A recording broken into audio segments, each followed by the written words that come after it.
Good morning, evening, afternoon. I am your lovely but somewhat overly talented host, Lady T, and this would be an OTV moment of bringing public awareness to this new strand of a virus that's been around for quite some time, but we just, as of right this very second, folks, come up with a name that could possibly fit it, because the name, if they were to say business term or medical terminology, is just far too hard to pronunciate or for us to actually say in the spoken language of words. But it would be a strand of the must-be's and couldn't-we's, which is two different strands, but they're in the same class, mind you. You know the must-be's, like, girl, I must be getting down here. I need to go. I could be at home cooking because I ain't cooked what the kids need to eat. Well, girl, I must be losing my damn mind. You see how high that weed was? We ain't buying no weed. We gonna go to the gym and just play real basketball instead of synchronized swimming on television. We gonna get in the pool. You know?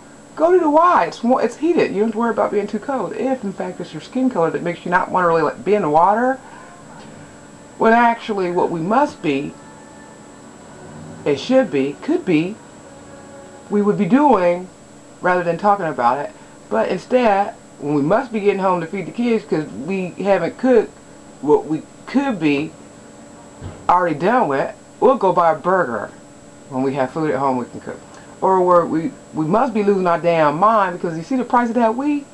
Apparently so, because come Christmas morning, guess who's got a weed underneath the tree? That sure ain't me, because I've already lost mine, so I'm where you should be when you actually feel like you have been victimized by these, we're slashing prices, everything must go. And you allow for these salespeople to get in your head and say, you know what? I'm going to go ahead and throw on my employee discount, and you know what? Don't tell anyone that I told you this, but this would only be me giving you the tale of the century, dude. If you pass this up, do you realize what you're doing? Only on the other side of the aisle, his partner, who's in competition with for the commissions, is saying the same thing, but only to a different person. So, it's like a big fruit fly, and everybody's feeling like they're coming up, getting a deal of a lifetime, when actually everybody's coming up off another person's being capitalized on not being brought up. But in the same token, we're all winning because at the time of the purchase, you were happy and thought you did the right thing, and he's gonna get paid, so he's already saying it right. Just see. Now you see? So, simply put, the must-be's must be things that if we could do and would be doing, they'd be done already. And the could weeds are pretty much the procrastinators say, well, could we put this off till tomorrow? Hell no, because that means tomorrow you're going to have this to do, plus you're going to have stuff for tomorrow to do, and then you was worried about yesterday, that's already gone. So with that being said, people, I just want to bring up the joy again, because joy to the world. Every boy, girl, it's Christmas time, y'all. So I'm gonna be back. I'm gonna sing it. I'm gonna go caroling. I'm gonna try to bring back the old-fashioned traditions of what it is people say that it's Christmas it's Christmas in here. When you live in the Mojave, it's December 25th. You don't see a speck of rain. You're not really thinking Christmas tree, jingle bells. Let's go play and open presents. You're thinking, what the hell, still 1,001 degrees here, and if it weren't for the job I had and the money that I was making, I'd say Mojave, Bermuda Triangle, it would just fade away, people, it would just fade away.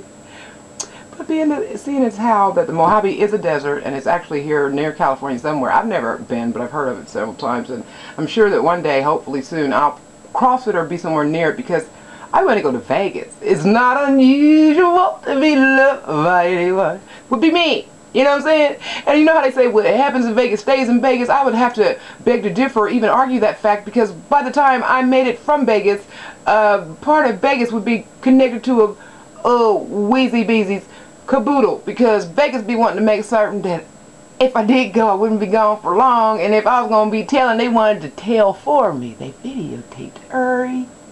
Like, dude, first time, we've had the guy get his throat chewed out by the tiger to where he literally suckled him at his tit. If he were a woman, he would have nurtured him with his own bosom, to several Frank Sinatras, and still, until we all pass and perish, many Elvis impersonators that are rocking the city, boy. Celine Dion's and Beyonce's and J-Lo's and Tina Turner's and all that.